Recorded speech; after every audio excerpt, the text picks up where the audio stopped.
ಕರ್ನಾಟಕದ 3 ಕ್ಷೇತ್ರಗಳ ಉಪಚುನಾವಣೆ ಫಲಿತಾಂಶ ರಾಜ್ಯದಲ್ಲಿ ಮತ್ತೊಬ್ಬ ಮಾಸ್ ಲೀಡರ್ಗೆ ಜನ್ಮ ಕೊಟ್ಟಿದೆ. ಆ ಮಾಸ್ ಲೀಡರ್ ಕರ್ನಾಟಕದ ರಾಜಕಾರಣದಲ್ಲಿ ಮುಸ್ಲಿಂ ಮುಖವಾಗಿ ಹೊರಹೊಮ್ಮಿದ್ದಾರೆ. ಆ ಹೊಸ ಮಾಸ್ ಲೀಡರ್ ಹೆಸರು ಜಮೀರ್ ಅಹ್ಮದ್ ಖಾನ್. ಕರ್ನಾಟಕದ ವಸತಿ ಮತ್ತು ವಕ್ಫ್ ಸಚಿವ ಜಮೀರ್ ಅಹ್ಮದ್ ಖಾನ್.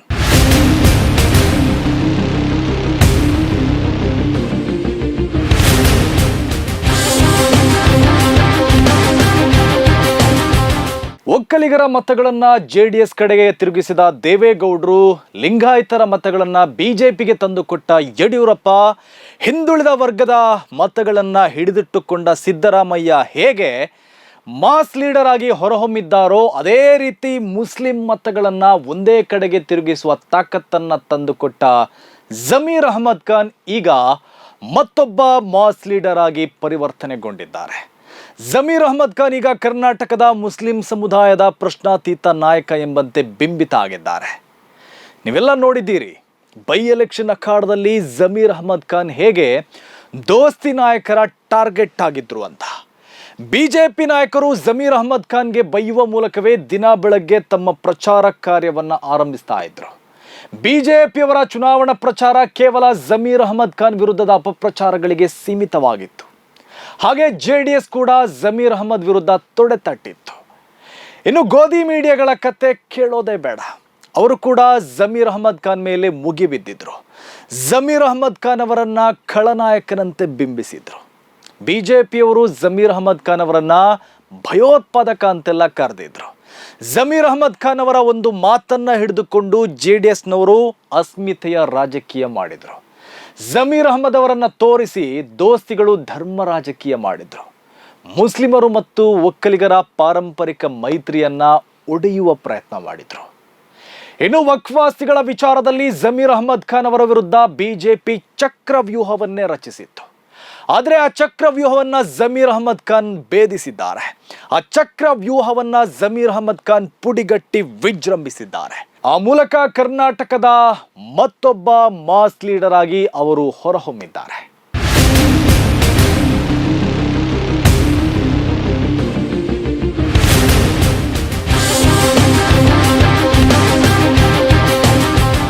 ಒಂದು ವೇಳೆ ಚನ್ನಪಟ್ಟಣದಲ್ಲಿ ಯೋಗೇಶ್ವರ್ ಸೋತಿದ್ದಿದ್ರೆ ಆ ಸೋಲಿಗೆ ಜಮೀರ್ ಅಹ್ಮದ್ ಖಾನ್ ಅವರನ್ನ ಹೊಣೆ ಮಾಡಲಾಗ್ತಾ ಇತ್ತು. ಅದೇ ಧಾಟಿಯಲ್ಲಿ ಚರ್ಚೆಗಳು ಕೂಡ ನಡೀತಾ ಇತ್ತು.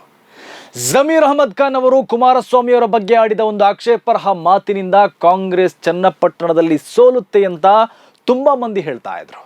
ಚನ್ನಪಟ್ಟಣದಲ್ಲಿ ಕಾಂಗ್ರೆಸ್ ಸೋತಿದ್ದಿದ್ರೆ ಅದರಲ್ಲಿ ಜಮೀರ್ ಅಹ್ಮದ್ ಖಾನ್ ಅವರನ್ನ ಹರಕೆಯ ಕುರಿಯನ್ನಾಗಿ ಮಾಡಲಾಗ್ತಾ ಇತ್ತು. ಆದರೆ ಚನ್ನಪಟ್ಟಣದಲ್ಲಿ ಕಾಂಗ್ರೆಸ್ ಗೆದ್ದಿದೆ. ನಿಖಿಲ್ ವಿರುದ್ಧ ಯೋಗೇಶ್ವರ್ 25,000 ಮತಗಳ ಅಂತರದಿಂದ ಗೆದ್ದಿದ್ದಾರೆ. ಈಗ ನೋಡಿ, ಯಾರು ಕೂಡ ಜಮೀರ್ ಅಹ್ಮದ್ ಖಾನ್ ಬಗ್ಗೆ ಮಾತಾಡ್ತಾ ಇಲ್ಲ. ಅಲ್ಲಿ ಕಾಂಗ್ರೆಸ್ ಗೆಲ್ಲಲು ಜಮೀರ್ ಅಹ್ಮದ್ ಖಾನ್ ಹೇಗೆ ಕಾರಣರಾದ್ರು ಅಂತ ಯಾರು ಕೂಡ ಹೇಳಲ್ಲ. ಸಿದ್ದರಾಮಯ್ಯ ಮತ್ತು ಜಮೀರ್ ಅಹ್ಮದ್ ಖಾನ್ ಅವರ ಪ್ರಯತ್ನದಿಂದ ಒಂದು ದೊಡ್ಡ ವರ್ಗ ಅಲ್ಲಿ ಯೋಗೇಶ್ವರ್ ಕಡೆ ನಿಂತಿದ್ದಕ್ಕೆ ಚನ್ನಪಟ್ಟಣದಲ್ಲಿ ಕಾಂಗ್ರೆಸ್ ಗೆದ್ದಿದೆ. ಅಲ್ಲಿ ಕಾಂಗ್ರೆಸ್ ಕೈ ಹಿಡಿದಿರೋದು ಅಹಿಂದ ಮತಗಳು, ದಲಿತರು, ಹಿಂದುಳಿದ ವರ್ಗದವರು ಮತ್ತು ಮುಸ್ಲಿಮರ ಮತಗಳು. ಈ ಅಹಿಂದ ವರ್ಗದಲ್ಲಿ ಮುಸ್ಲಿಂ ಮತಗಳು ಜೆಡಿಎಸ್ಗೂ ಹೋಗ್ತಾ ಇತ್ತು. ಆದರೆ ಜೆಡಿಎಸ್ ಕಡೆಯಲ್ಲಿದ್ದ ಮುಸ್ಲಿಂ ಮತಗಳನ್ನ ಅನಾಮತ್ತಾಗಿ ಕಾಂಗ್ರೆಸ್ ಕಡೆಗೆ ವಾಲಿಸಿದ್ದು ಜಮೀರ್ ಅಹ್ಮದ್ ಖಾನ್. ಅಂತಿಮ ಹಂತದಲ್ಲಿ 3 ದಿನಗಳ ಕಾಲ ಚನ್ನಪಟ್ಟಣದಲ್ಲಿ ಬೀಡು ಬಿಟ್ಟಿದ್ದ ಜಮೀರ್ ಅಹ್ಮದ್ ಖಾನ್ ಮುಸ್ಲಿಂ ಬಾಹುಳ್ಯದ ಪ್ರದೇಶಗಳಲ್ಲಿ ಮಿಂಚಿನ ಸಂಚಾರ ಮಾಡುವ ಮೂಲಕ ಜೆಡಿಎಸ್ ಕಡೆಗೆ ಹೋಗಬಹುದಾಗಿದ್ದ ಮುಸ್ಲಿಂ ಮತಗಳನ್ನು ಹಿಡಿದಿಟ್ಟುಕೊಂಡು ಅವುಗಳನ್ನು ಕಾಂಗ್ರೆಸ್ ಬುಟ್ಟಿಗೆ ತಂದು ಹಾಕಿದ್ರು. ಹೀಗಾಗಿ ಚನ್ನಪಟ್ಟಣದಲ್ಲಿ ಕುಮಾರಸ್ವಾಮಿ ಅವರ ಮಗ ನಿಖಿಲ್ ಕುಮಾರಸ್ವಾಮಿ ಹ್ಯಾಟ್ರಿಕ್ ಸೋಲು ಕಾಣುವಂತಾಯಿತು. ಇನ್ನು ಶಿಗ್ಗಾವಿಯಲ್ಲೂ ಜಮೀರ್ ಅಹ್ಮದ್ ಖಾನ್ ಅವರ ಪಾಲಿಟಿಕ್ಸ್ ಕೂಡ ವರ್ಕೌಟ್ ಆಗಿದೆ. ಅಲ್ಲಿ ಆರಂಭದಲ್ಲಿ ಕಾಣಿಸ್ಕೊಂಡಿದ್ದ ಬಂಡಾಯವನ್ನ ಜಮೀರ್ ಅಹ್ಮದ್ ಖಾನ್ ಚೂಟಿ ಹಾಕಿದ್ರು. ಅದರ ಪರಿಣಾಮ ಶಿಗ್ಗಾವಿಯಲ್ಲಿ ಬೊಮ್ಮಾಯಿ ಮಗ ಸೋಲುವಂತಾಯಿತು. ನಾನು ಹೇಳ್ತಾ ಇದ್ದೀನಿ, ಬರ್ದಿಕ್ಕೊಳ್ಳಿ, ಇವತ್ತು ಯೋಗೇಶ್ವರ್ 18,000 - 20,000 ಅಂತರದಲ್ಲಿ ಯೋಗೇಶ್ವರ್ ಗೆಲ್ತಾರೆ. ಬರ್ದಿಕ್ಕೊಳ್ಳಿದು ನೀವು ಬರೆದಿಟ್ಟುಕೊಳ್ಳಿ.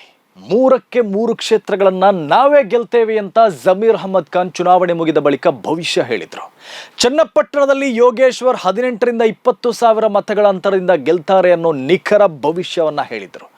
ಕೊನೆಗೂ ಅವರ ಭವಿಷ್ಯ ನಿಜವಾಗಿದೆ. ಕಾಂಗ್ರೆಸ್ಗೆ ಸಿಕ್ಕಿರುವ ಈ ಅಭೂತಪೂರ್ವ ಗೆಲುವು ಈಗ ಜಮೀರ್ ಅಹಮದ್ ಖಾನ್ ಅವರನ್ನ ರಾಜಕೀಯವಾಗಿ ಮತ್ತಷ್ಟು ಎತ್ತರಕ್ಕೆ ಏರಿಸಿದೆ.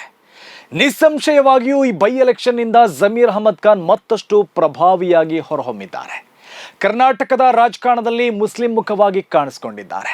ಈವರೆಗೆ ಕರ್ನಾಟಕದ ರಾಜಕಾರಣದಲ್ಲಿ ಮುಸ್ಲಿಂ ನಾಯಕತ್ವದ ಕೊರತೆ ಇತ್ತು. ಲಿಂಗಾಯತ, ಒಕ್ಕಲಿಗ, ದಲಿತ, ಕುರುಬರಿಗೆ ಪ್ರಬಲ ನಾಯಕರು ಇರುವಂತೆ ಕರ್ನಾಟಕದಲ್ಲಿ ಯಾವ ಬಲಾಢ್ಯ ಮುಸ್ಲಿಂ ನಾಯಕ ಇರಲಿಲ್ಲ. ಆದರೆ ಜಮೀರ್ ಅಹಮದ್ ಖಾನ್ ಅವರು ಆ ಕೊರತೆಯನ್ನ ನೀಗಿಸಿದ್ದಾರೆ ಅಂತ ಹೇಳ್ಬೋದು.